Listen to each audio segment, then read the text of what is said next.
Good evening. Welcome to the Jamie Glazov Show. This evening, the great debate. Was communism a greater threat than Islam is to the West today? We have two distinguished guests to discuss, and I think to debate this topic with us this evening. Two distinguished guests.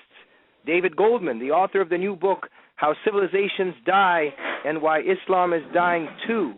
After 9/11, he began writing weekly essays at Asia Times Online under the byline Spangler. After joining the masthead of First Things magazine early in 2009, he revealed his identity and devoted himself to writing mainly on politics and strategy, but also publishing essays on religion, classical music, literature, and mathematics. And also with us in the left corner, Robert Spencer, the director of Jihad Watch, a program of the David Horowitz Freedom Center, and the author of 10 books, including 2 New York Times bestsellers, The Truth About Muhammad and The Politically Incorrect Guide to Islam and the Crusades. Robert and David, a great pleasure to have you here this evening. Great pleasure to be here, Jamie. We just received the written notices from each of you, signed that both of you are going to be gentlemen with each other this evening. Oh, we're all on the same side. We're only ungentlemanly with the opposition. What are you, my mom? Exactly. Okay, well, that's also I was thinking before the program, also not necessarily a debate even, who's right, who's wrong, but this is so constructive because it helps us discern and crystallize the threat we're facing today and how great it is. David, let me begin with you. To the best of my knowledge, why the show is on tonight and in our previous conversations, you have given an impression that you believe that communism was a much greater threat to the West than Islam is today. Why don't you begin and tell us why you think that? Well, it's worth recalling that the evil Soviet Union had enough nuclear firepower to vaporize the world. They beat us into space. They were ahead of us by many measures of military power, all the way up to the Reagan military buildup, which decisively turned the tide and won the Cold War, because communism had harnessed itself to one of the most intelligent and inventive countries in the world, namely Russia, not to mention its satellites. Communist Russia alone had 11 Nobel Prize winners in physics alone. There is, to my knowledge, only one Nobelist in physics in the entire Muslim world, a Pakistani, who's probably overrated. And I think the nub of the issue, if I can try to set the tone, what makes communism more dangerous than Islam, or made it in the past, is because you could have brilliant and intelligent people who were communists. Alistair McIntyre would be the great example, probably the most important Catholic philosopher, neo-Thomist philosopher in the world today, brilliant man, who began life as a Marxist. And I assert that he was no less intelligent when he was a Marxist before he broke with Marxism and became a Catholic in the 1960s. He was simply misguided as a Marxist. You cannot be a Muslim, you cannot be a real believer in the Quran and not be a complete moron. The reason is exactly what Father James Shaw, the great political philosopher of Georgetown University, explained in a piece he wrote on August 23rd in his blog, The Catholic Thing. What he says is that the fragility of Islam lies in a sudden realization of the ambiguity of the text of the Quran. Is it what it claims to be? Islam is weak militarily, but strong in social cohesion, often using severe moral and physical sanctions, still quoting Shaw. But the grounding and unity of its basic document are highly suspect. Once this becomes clear, Islam may be as fragile as communism. Islam is a creature of judicial society. It ultimately cannot harness the kind of brain power that the evil empire of communism managed to and nearly beat us with. And that's, I think, the fundamental difference. Okay, just wait. Robert, I'm going to let you go in a minute. Just let me say 3 quick things. First, Whoever's rearranging furniture in the background, I'm not going to point any fingers. Could we please desist from that for the program? I can't, Jamie, because my chair, it squeaks. I'm sorry. I could go out and buy a new chair, but probably I wouldn't be back by the end of the hour. Okay. And I'm not sure that there are late-night furniture stores here in Los Angeles. Okay, gentlemen.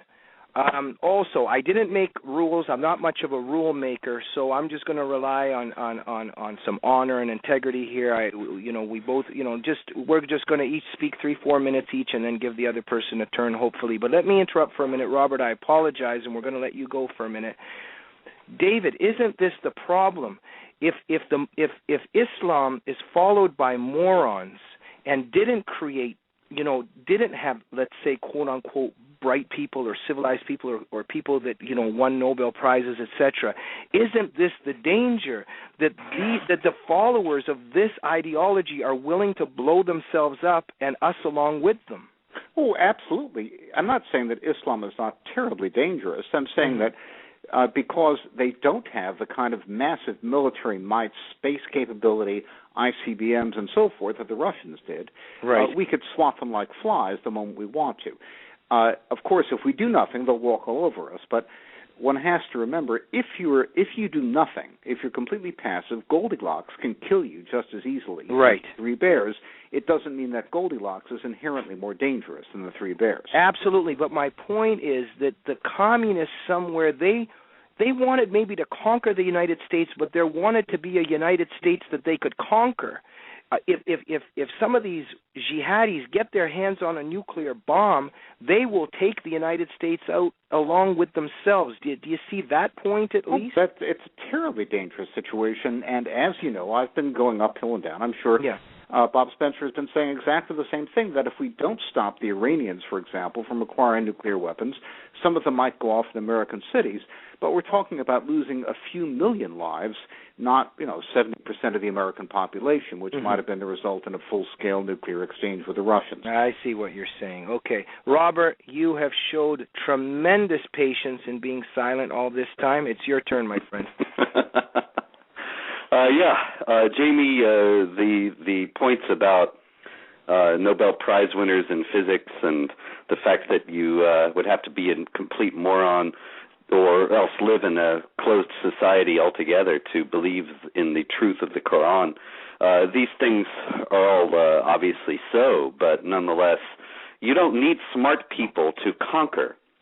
And the Arab conquests themselves of the 7th century, which have been the most lasting transformations of the culture and a region in human history. They were the conquests of people who were more advanced intellectually, culturally, societally, in every way you can measure than the people who were conquering them. There are stories of the Arab conquerors coming into Syria, coming into Egypt, and never having seen gold before, were trading it for silver, because silver was shiny and they knew it was money. But they didn't know anything about gold.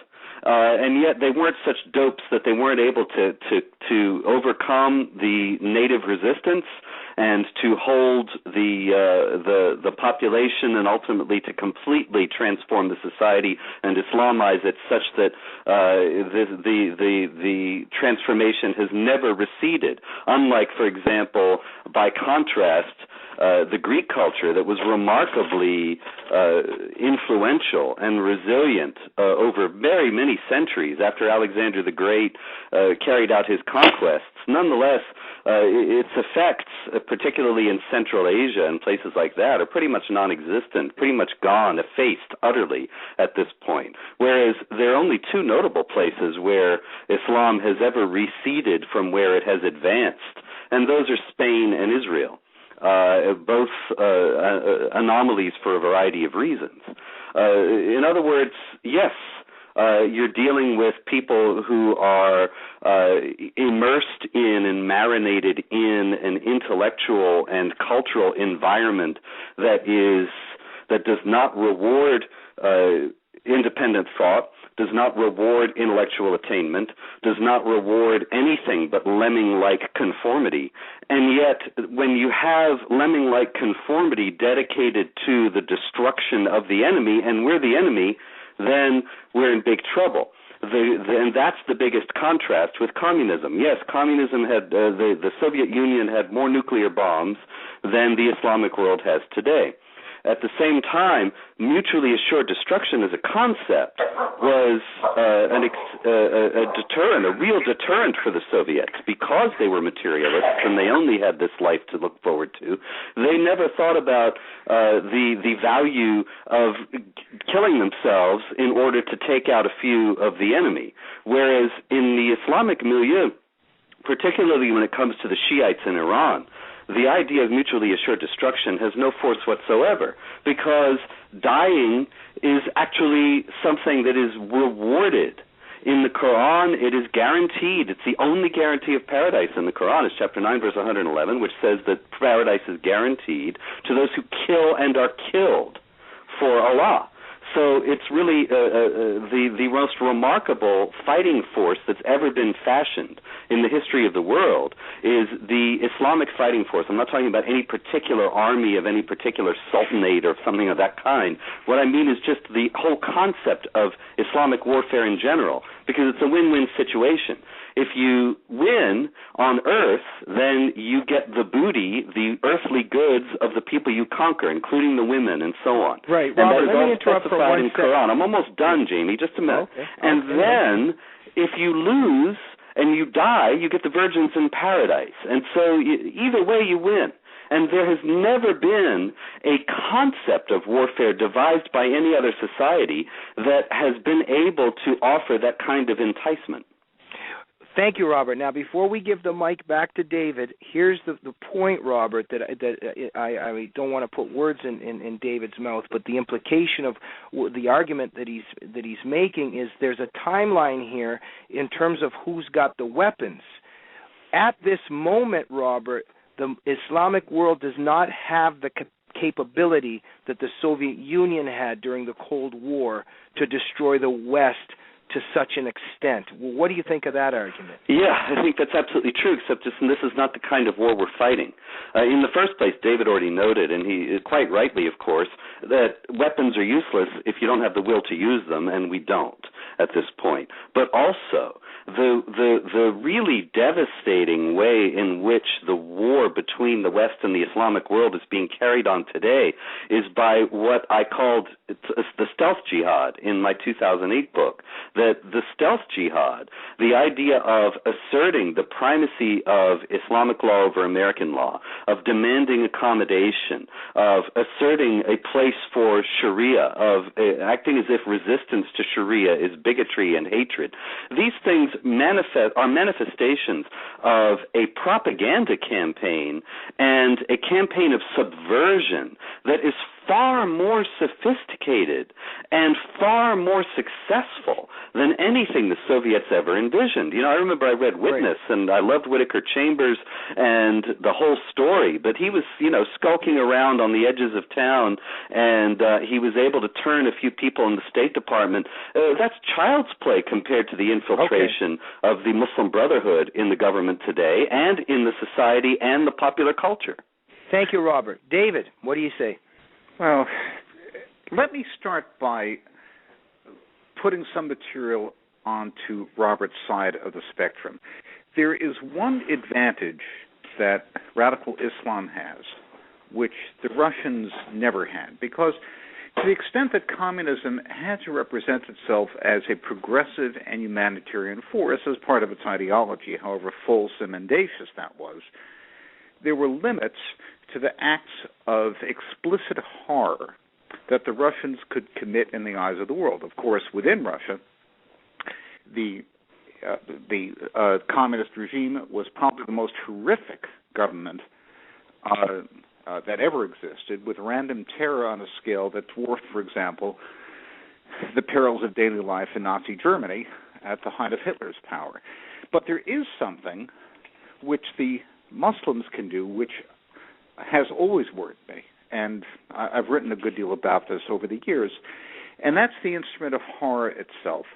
The Nazis had a concept, appropriating Luther's phrase, of Schrecken und Entsetzen, terror and horror, to inspire such horror in the minds and hearts of their victims as to render them powerless. To the extent that the Islamists are perfectly willing to murder very large amounts of children, for example. Probably the first military force in history that's gone after children intentionally as a primary target. Their intention is not necessarily to inflict military damage on the West, but to generate such psychological horrors as to demoralize the West. Look at the Algerian War, which the French won militarily, without any question. By the way, with a lot of torture, which was extremely effective, but that's a different story. The Algerian War was not lost in Algeria, it was lost in Paris because the methods that the French military required to suppress a rebellion by an Islamist movement in a traditional society were commensurately brutal as the society itself. It's not as if the French were behaving horrifically. They were simply fighting the war on the terms that wars are fought in the Muslim world. Fed back into Paris, this so horrified French public opinion as to cause the French to leave Algeria and give up the effort after they'd won it militarily. In that sense, it was something like our experience with Vietnam, where the sense of horror at images of children being napalmed and so forth destroyed the American military effort, when in fact we were winning the war on the battlefield. The capacity of radical Islam to commit acts of unspeakable, unimaginable horror precisely because they're unspeakable and unimaginable, to inflict evil for evil's sake, is something that finds a comparison, I think, only really with the Nazis. And the risk to us, the one weapon in the arsenal of radical Islam, which really was not available quite in the same way to the Russians, is this weapon of horror. So that's a danger. That being said, there are a number of issues on which I see the matter a bit differently than Robert. We've exchanged some disagreements about this in the past. I don't believe that there was a Muslim conquest, at least not in any sense that the Muslim accounts written well after the fact represent it. There's, I think, the single best book on Muslim history over the last several years is Nevo and Koran's Crossroads to Islam, published by Prometheus Books in 2003, which makes the argument that the entire story of Muslim conquest was invented out of whole cloth a century after the fact, that in fact the demographic implosion of the Byzantine Empire allowed tribes who had been military auxiliaries or border forces or enemies of the Byzantine Empire to effectively migrate into the area without a great deal of resistance. So the fact that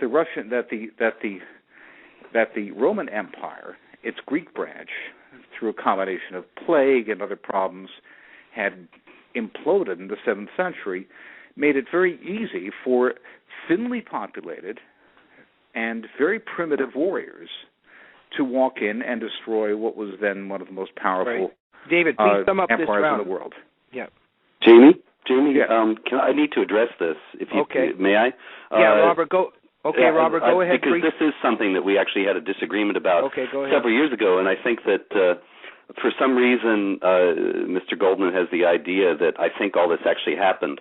I do not think all of it actually happened. Actually, I've written a book that's coming out in April called Did Muhammad Exist?, which builds on Nevo and Koran's explorations and those of Christoph Luxemburg, Ibn Warraq, and Hans Janssen, and many others, to argue that the whole thing is fictional.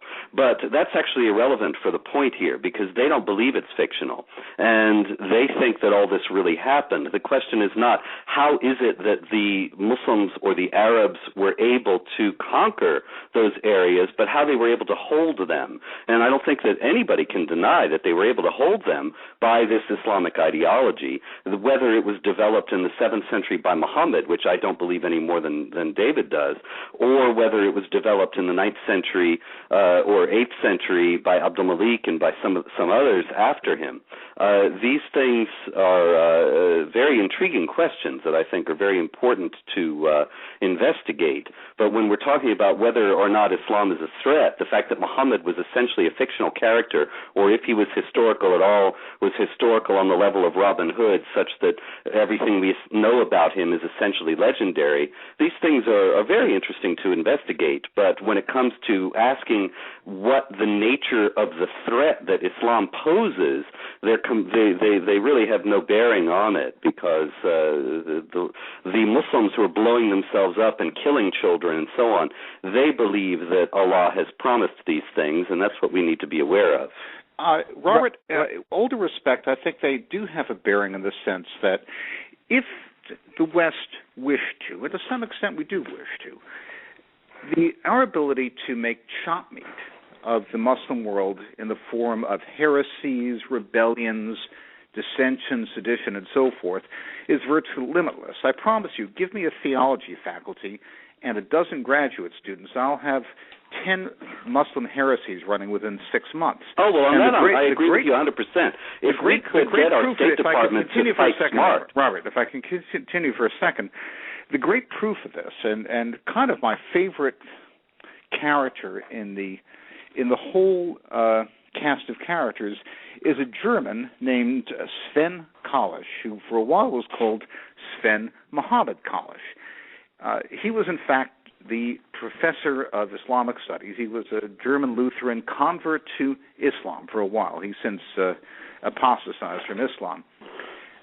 Teaching at the University of Munster, his responsibility was to train the Muslim teachers for religious education in German schools. He published a paper several years ago arguing really on the basis of Crossroads to Islam. It's basically a précis of that Muhammad couldn't possibly have existed, and that Islam itself is a form of Gnostic Christian heresy. Brilliant paper. I summarized it in some detail and translated parts of it from the German in my book, How Civilizations Die. Kalisch was supported when the Sunni Muslim community demanded his dismissal and the German government tried to kick him out of his job at the University of Munster. The Turkish Alevi community rallied to support him, even though the Alevis are nominal Muslims and presumably believe that Muhammad existed. They weren't able to get rid of him. So this Muslim apostate is still sitting at the University of Munster, thanks to the Alevi Turkish community in Germany, teaching his heresies. Now, the Alevis... David, please sum up quickly, because the first round's coming to an end, and I want to let Robert go. The Alevis are 20% of the Turkish population. There are vast unexploited fissures in Islam which could tear the place to pieces, as opposed to the Russians, where we never recruited a single agent on our own. The only people American intelligence ever got were defectors who were walk-ins from the Soviet side. Our ability to use intelligence operations to just make chop meat out of the jihadist world is virtually limitless. And I wish somebody would let me run a department of CIA, because I'd have enormous fun doing it. Well, you're talking about, like I was trying to say before, this is, I don't have any disagreement with this. You're talking about hypotheticals. It would be great if the State Department were to fight smart and to allow the CIA or some some agency to I don't think exploit it's entirely these fissures. hypothetical. I don't think Muhammad Kalisch is an accident. Oh, you think he's CIA induced? I would like to give them that much credit, but everything I see from them CIA. Publicly is so clueless and running in the other direction. I don't think and Condoleezza Rice saying we're going to smooth over this Sunni-Shiite divide and these ridiculous moronic statements of that kind. I'd be very surprised if covertly the U.S. government were. Okay, one second. I don't think it was CIA. But in any case, obviously, I wouldn't have written the book "Did Muhammad Exist?" if I didn't think that these things were not worthwhile to explore and also to exploit in terms of, actually, we're working on an Arabic translation, which we're going to circulate for free in the Islamic world via the Internet, so that we're hoping to create some confusion among the jihadis and their co-religionists.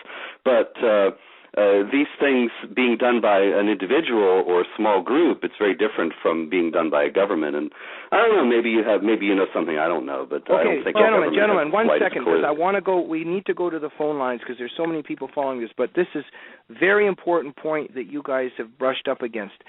David, are you saying that the West has a better capability to infiltrate Islam than it did the communists? The West can create a limitless number of disruptive heresies and divisive movements using the kind of approach which we saw in laboratory form with Sven Muhammad Kalish, who was not an isolated individual. The guy got the support of the Alevi community. That's a right, and you're saying that population. I'm saying we could do this 30 times over without a great deal of cost. Right, and Robert, you're not necessarily disagreeing with that. You're arguing a larger point that it doesn't take away from the threat of Islam. Right. The thesis of the debate here, as far as I understood it, was Islam poses a greater threat than communism. And while I think that there are great possibilities, obviously I wouldn't be following up on them myself and working on this myself with this book and its Arabic translation if I didn't think that there were possibilities in this regard. But I think it's a little bit fanciful to imagine that in the first place that 20% of the Turks support Sven Muhammad Kalish or have even heard of him, or that any large-scale implosion can be occasioned by the circulation of these ideas, as valuable as that circulation might nonetheless be. Okay, gentlemen. We will return to some of these themes by answering some of the questions from the phone calls. We're going to go to Jerry from Los Angeles very briefly, please, Jerry. I'm not self-deluded. If I understand, I think I understand the reality of Islam now after 9/11, and I'm a simple guy with a 4-year degree. This issue cannot be too complicated for the American populace. What geopolitical event will have to occur for the rest of us to understand that people do sometimes act on their religious beliefs and to then critique their theology in our common forums like Rush Limbaugh or NPR? I follow a guy named George Freeman who... Yeah, Jerry, what is your question, please? Well, George Freeman makes political predictions, and I just want to ask you guys, make a prediction, please, as to what geopolitical event will occur that will cause us to finally, as Americans, discuss their theology. Okay, thank you. Robert, you go first, and please surround your answer with trying to tie in the topic of the debate tonight. All right. I don't think that there's any geopolitical event that could happen because the refusal to discuss their theology is a dogma on the par with a religious dogma that is not to be questioned on the part of the Obama administration and the mainstream media. And so if 9/11 wasn't enough, if Fort Hood wasn't enough, if 18,000 jihad attacks around the world, all committed with the imprimatur of a Muslim cleric, if all that wasn't enough, another one's not going to do it. And that's just part of the threat that we're talking about here. This is because the Islamic propaganda campaign has been so successful in portraying any honest exploration of the motives and goals of jihad terrorists and Islamic supremacists as hatred, as bigotry, as racism, and so on. It's become poisonous in the West among the intelligentsia to do so. Right. And I don't think that's going to move. I've got a prediction. Okay, David? Yes, I've got a prediction. Yeah. Reality will intrude, particularly in Egypt, which is going to go into a Somali-style civil war resulting in millions of deaths, and very unpleasant ones by starvation, machete, and so forth. The collapse, political, economic, social collapse of the Muslim world from Libya all the way through to Afghanistan, in my view, is now inescapable. And the civil war in Syria, civil war in Libya, and impending social and economic collapse in Libya will create such a horrified reaction among Western observers that it will discredit the entire liberal premise, which Robert Spencer so aptly characterized a few minutes ago, this ideological blinders.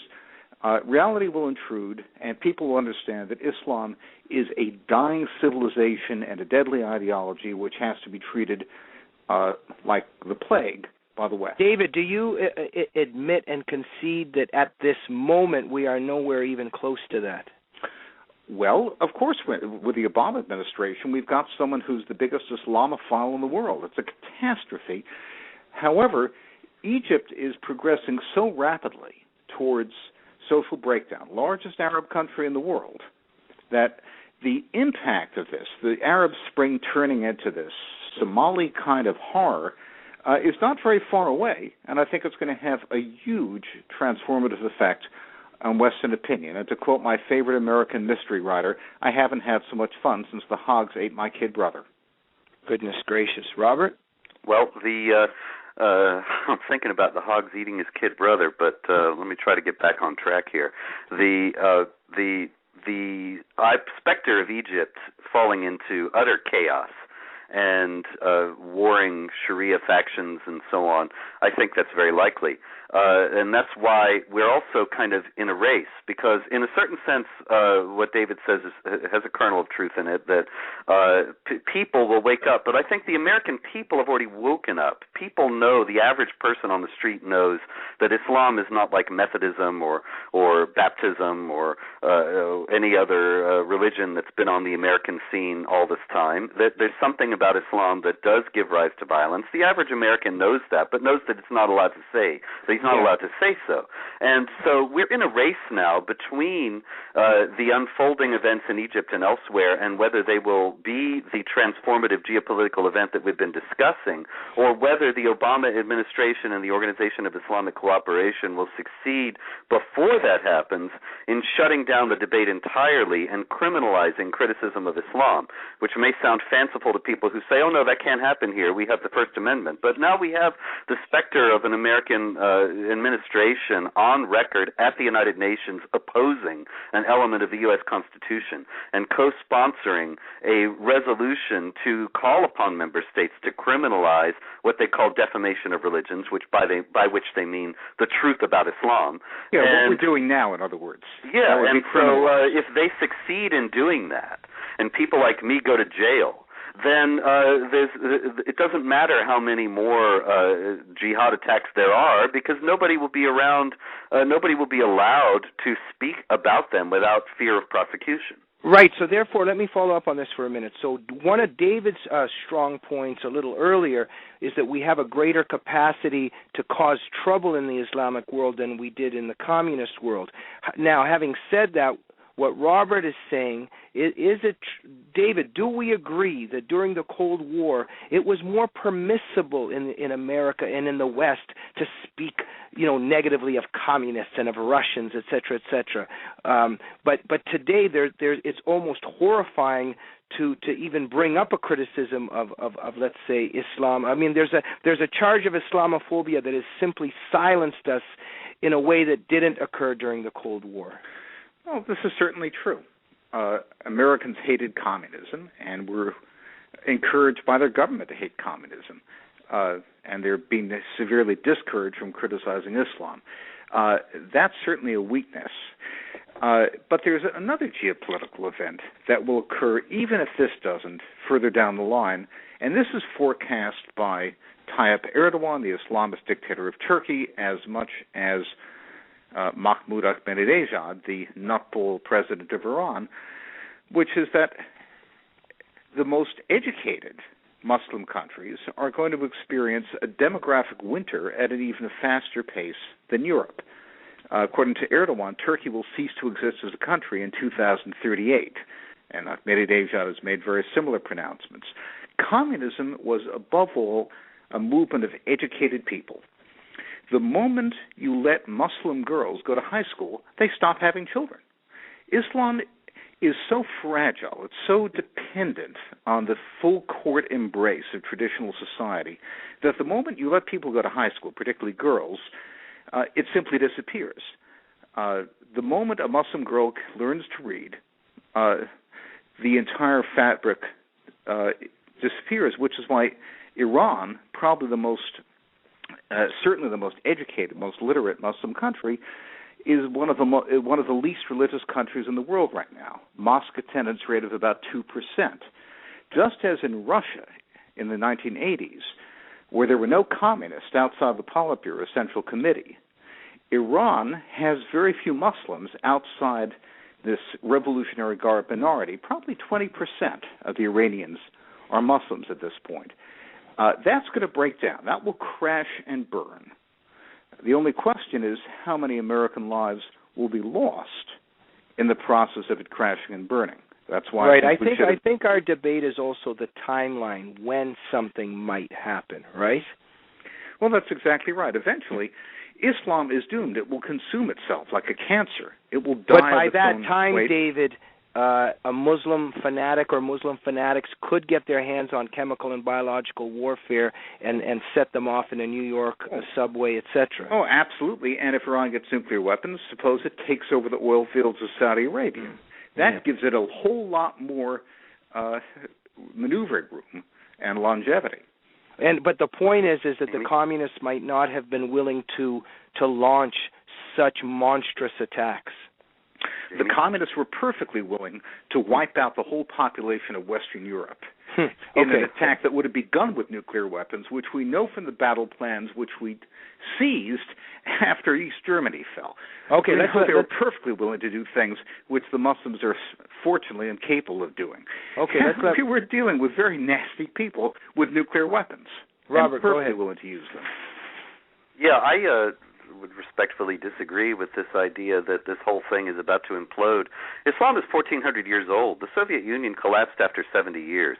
Islam has seen the rise and fall of many empires and yet has perdured. It has seen the pendulum many times before contemporary Iran swing away from hardline Islamic observance and then swing back.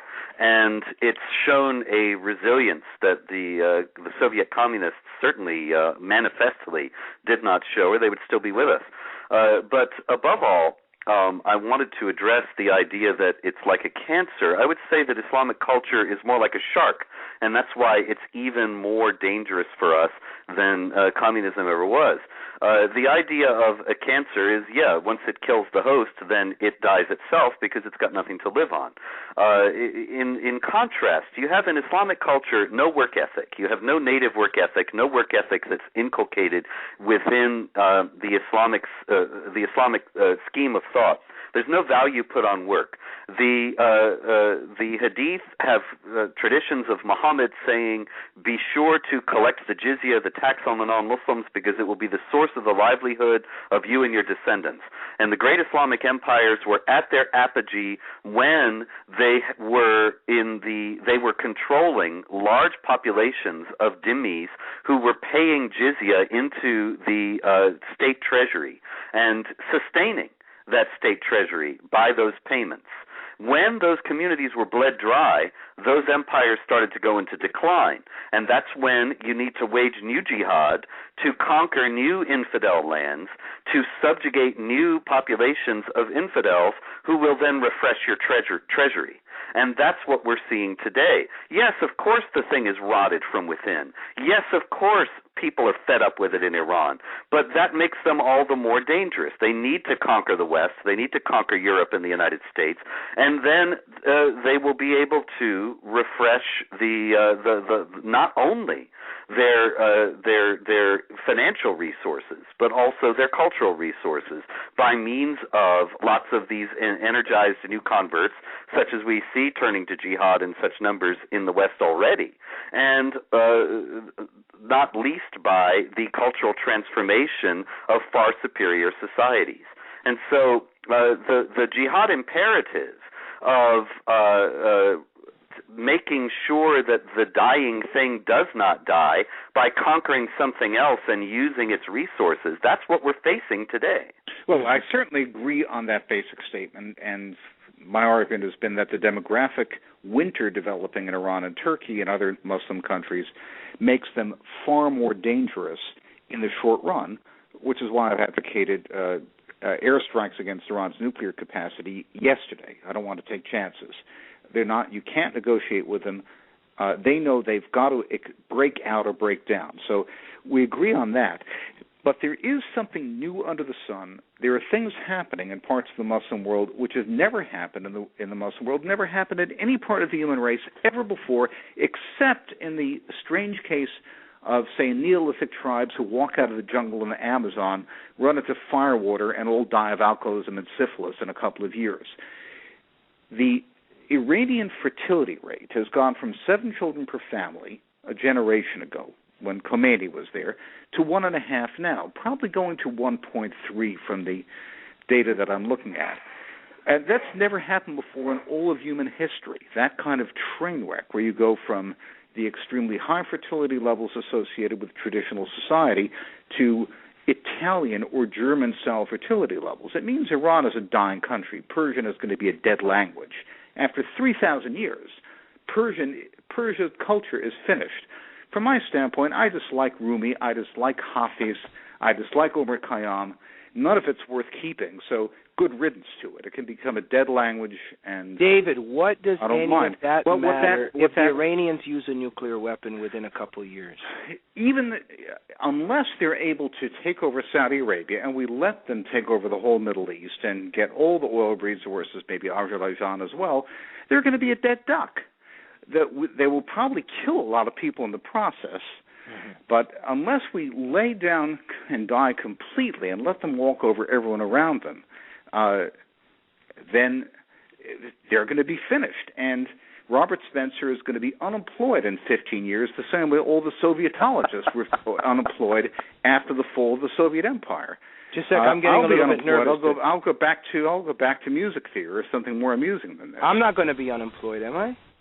Oh, well, no, you'll figure out something else to do. You're young. Okay, but just one second. But now, David, before Robert goes, when you say the Iranians are going to kill a lot of people, what people will those be most likely? Well, if they've got nuclear weapons, it'll be whoever they can.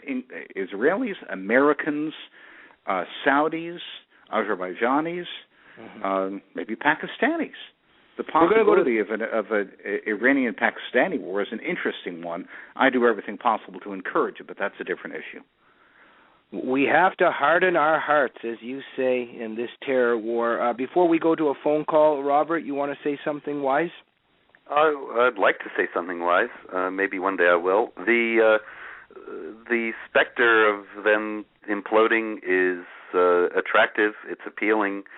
It reminds me really of the end of the Rocky II movie, which you may have seen last few months. Never saw any of them. Oh, well, you missed it. Both boxers fall to the canvas at the climactic end of the second film, and it's the one who's able to stagger up onto his feet who is pronounced the winner. And I often refer to this when I give talks as being the most likely scenario between the West and the Islamic world. Both are rotten, both are decaying, both are exhausted, and it depends on which one is going to be able to stagger up onto its feet. Right now, I'm not optimistic because I see the Western intelligentsia and the governing authorities energetically working to make sure that there is no resistance to the advance of Islam in the West. And so it doesn't really matter ultimately how bad things are for them in Iran if they can come here and just walk in and gain all the accommodations they want and have no obstacles whatsoever to implementing more and more and more of Sharia until it's all implemented. One second. I want to go to the phone lines, but I want to ask one thing. David, in passing, refers to something horrifying and yet so real. He says, well, yeah, they might kill a couple million, the Muslims, but they're not going to, kill, 200 million like the Russians, the Soviets had the capability to do. Let me ask this. In both of your opinions, is it inevitable that the weapons of mass destruction will be used inevitably by an Islamic terrorist force? Of course it's not inevitable. If we decided right now that we're going to stop it any way we have to, guaranteed it wouldn't happen. We've got the power to stop it. Mm-hmm. Robert? Oh, yes, certainly. We certainly have the power to stop it. But one of the reasons why we don't use the power to stop it is because of the cleverness that I've already mentioned of their propaganda campaign and its remarkable success. So wait, it's not just a matter of time before a jihadi gets his hands on, let's say, a suitcase with a nuclear bomb in it?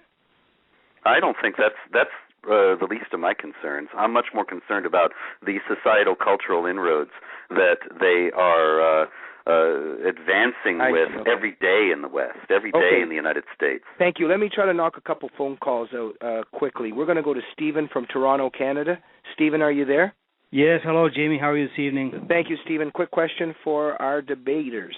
All right, Robert, I'm glad you brought up about the infiltration, how massive it is and how dangerous it is, but no one's mentioned yet the prospect that we might actually have civil war in Europe. The French government nearly sent the army into the French banlieue in 2005. They've broken up jihadi training camps all over Europe. This is why I believe that Islam is more dangerous, one reason, than communism. What are the chances of, let's say, civil war happening in Europe in the next decade or so? I think it's about 100%, because what you have are rapidly growing Muslim populations, native populations that are not growing, governing elites that are doing nothing to stop the advance of Sharia and the assertion of authority over the non-Muslims by the Muslim populations. The more this continues to, the more this advances, the more you're going to have non-Muslims in France and in Germany and in England who might not know anything about Islamic doctrine or care whether Muhammad existed or not, but they're going to know that they don't really want to live in a society where people are chopping off heads and cutting off hands and stoning adulterers and so on, and they're going to stand up and resist it. And then because they have no voice in the government, because they have no place among the elites, they're going to take to the streets. We're already seeing this happen in England, and it's just going to increase. Okay, now, David, how do you see this prospect for civil war in Europe weakening the case that Islam is not a greater threat than communism?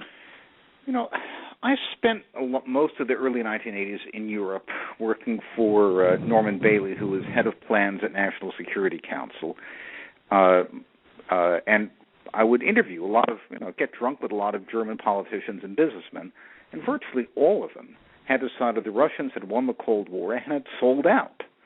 Helmut Schmidt had sold out, who was the Chancellor of Germany until 1982, when we pulled some strings and got rid of him. And we brought in Helmut Kohl, who was willing to stand on our side.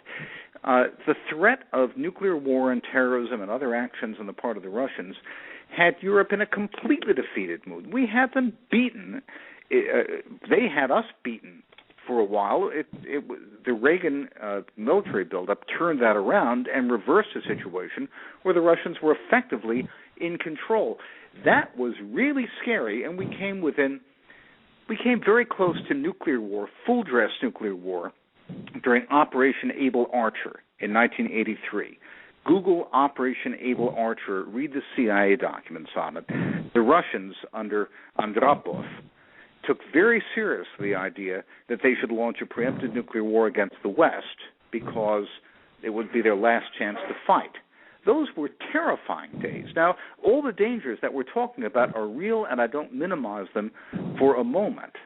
But we risked everything. We gambled with nuclear war in 1983. Now, if we decide to lay down and die, it's our fault. It's our weakness rather than the jihadi strength. Okay, thank you. Stephen, thank you for calling from Canada. You're welcome, Jamie. We're going to go to Mark from Atlanta. Mark, go ahead. Yes, Jamie, thank you. My question is actually for David. And I'm wondering, David, and I'm not going to by any means put words in Robert's mouth, but from what I understand his argument to be, we've effectively here in the West, I mean, certainly in America, our academic and political elite have basically tacitly accepted this underlying nihilistic, the precepts underlying Islam, and have not, we've in a sense unilaterally disarmed from a political and philosophical basis. And in that sense, I mean, given, I don't disagree that what you're saying is true. If we had the will to fight this effectively and properly, we could easily defeat this threat. But I don't see that will exists. right now. And I'm wondering how you would respond to that. Well, I'm not quite so pessimistic. I remember what things were like under the Carter administration, where, Jimmy Carter handed the world over to Iran, was ready to hand the world over to the Russians, complete wet noodle, and the whole academic elite believed that communism was a successful system, including the Central Intelligence Agency, which had to have its head transplanted by Bill Casey. Things had been that bad before. As far as the elite is concerned, yes, the academic elite is completely rotten. On the other hand, support for Israel versus the Palestinians in all the opinion polls is running like 6-1 in favor of Israel. There's massive political support for Israel. The American public listens to the jihadists, to the Arabs, to the so-called moderate Arabs on CNN and hates them instinctively because they're not that stupid. If, as I fervently hope, we get a Republican president elected, I don't care whether it's Mitt Romney or Newt Gingrich or Rick Santorum, any of the major candidates, I think we'll have a reversal of this. Mitt Romney, whatever you can say about him, there's no more of an American exceptionalist out there than Romney. And, of course, Gingrich and Santorum have extremely strong views. They would fit into this discussion fine. So we're maybe one election away from overturning all of this stuff. I'm not all that pessimistic. Thank you, David. Mark, thank you very much for calling. Thank you, Jamie. Robert, go ahead.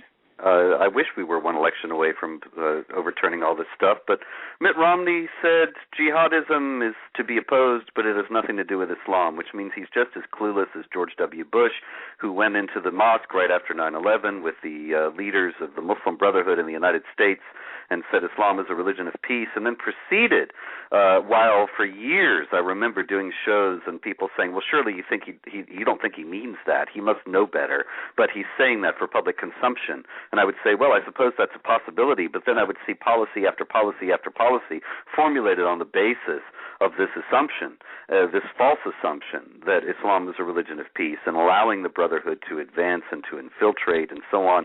This is not an issue that is the idiocy, in other words, here is bipartisan. And a regime change in 2012, although it's a consummation devoutly to be wished, is not going to fix this problem. There has to be some wholesale rejection, not only of terrorism as such, but of the people who are sponsoring the terrorism and the people who are holding to the same goal as the terrorists, but pursuing it by different means. And none of these things are on the horizon. So while I certainly agree in principle that we could beat these guys if we had a mind to it, to do so, here again, they're not quite as dumb as they look. They are able to sit back now 10 years after 9/11 and to say that they have completely vanquished the United States in its capacity to understand what they're up against, who the enemy is, and how to defeat him. And they have done this. It wasn't just completely that we decided to all become idiots and dopes. They did this themselves by a very canny propaganda campaign. Well, Robert, for years I was proposing covert operations to create dissension, civil war, and so forth inside the Islamic world. We've done essentially nothing to do that. Just the opposite. It's not quite the opposite. Keep those things from happening in Iraq. Except for Petraeus, I think quite inadvertently, setting up arming the Sunni awakening, which created something of a counterbalance to the Shiite majority in Iraq and may have set a civil war in motion. I don't think he intended to, but it may work out that way.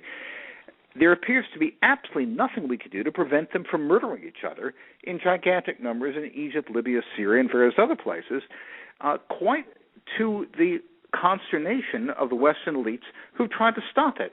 So all the things which I wanted to do to the Muslims, they appear to be doing to themselves despite our efforts to prevent it. So it may be that God takes care of small children drunks in the United States of America, but the weakness and misery and depravity of the Muslim world are creating so many holes in the political landscape that I don't believe that that the situation is quite as grim as you portray it. David, I wanted to ask something. When you referred earlier that that there's a huge public opinion on the side of Israel, you said something like 6-1, etc. Now, that's very good to hear and very inspiring to hear, but that does not reach the media, that does not reach the higher literary culture, that doesn't exist in academia. In other words, what I mean is maybe it's the common people on the street, but when we read the papers and turn on the television, aside from perhaps front page and a couple websites or a few newspapers, that pro-Israeli message does not get out. Well, I think you can exaggerate that a bit. I'm just, by the way, looking at the Gallup poll page on Israel versus Palestinians, and the current ratio is 63 pro-Israeli, 17 Palestinian. Mm-hmm. When Benjamin Netanyahu spoke before the Congress, most of the country saw it or saw some excerpts of it, and the man got more standing ovations than I think anyone who's addressed the Congress before. That was pretty impressive. And as worried as I am about the future of the State of Israel and its security, and I have to say that was quite a wonderful moment. So despite the fact that the New York Times and the Los Angeles Times and CNN are foul and disgusting cauldrons of lies, we do have Fox News, which isn't quite as bad, of course. Yeah.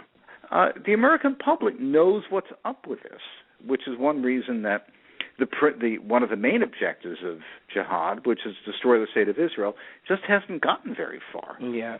I guess what frightens me is the American public knew that the Viet Cong and the North Vietnamese were evil, but somehow the anti-war movement, which we could argue was the minority, led to the defeat of South Vietnam. But look, let's move on. We've got about 4 minutes left. Why don't we wrap up? Robert, make a concluding statement. Yeah, I remember, in view of the comparison here between communism and the Islamic world, I'd like to remind Mr. Spengler that the Soviet Union was never governed by a majority. The Bolsheviks were never a majority among the communists.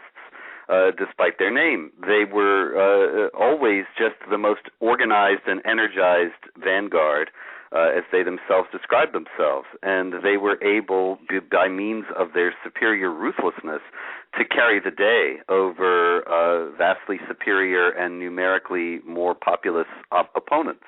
And I think that is a very close analogy to what we're facing today with the Islamic jihadis. They're not a majority among the Muslims. The Islamic world is an economic and cultural and military basket case, and yet an organized and energized, focused vanguard against the fat, idiotic West, I think, has a very good shot. Thank you. David, 1 minute, please. They've got a shot, but I think it's important to remember that Islamism is explicitly, from Qutb and Hassan al-Banna to the present, a response to the perception that modernity is destroying the fabric of Islam. That reaction will fail ultimately. Islam, after 1,400 years, has encountered a devastating force which will ultimately consume it, which is modernity. You want to destroy Islam? Send Muslim girls to high school. That'll finish it off. Gentlemen, I threatened you, and we actually have a minute and a half left, and I want to use it on a little bit of a lighter note. Thank you very much for coming on here this evening. David, earlier when you had mentioned that we might all be unemployed, you had mentioned some kind of a music career you're going to return to. What did you mean by that? What was your former profession? Well, I used to teach music theory at Queen's College and the Manus Conservatory of Music, and I've written a good deal about it. I still write about it from time to time.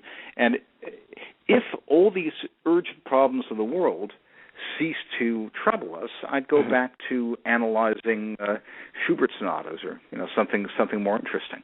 Oh, I see. And Robert, if the troubles go away, what will you return to doing? Can you tell us? Or?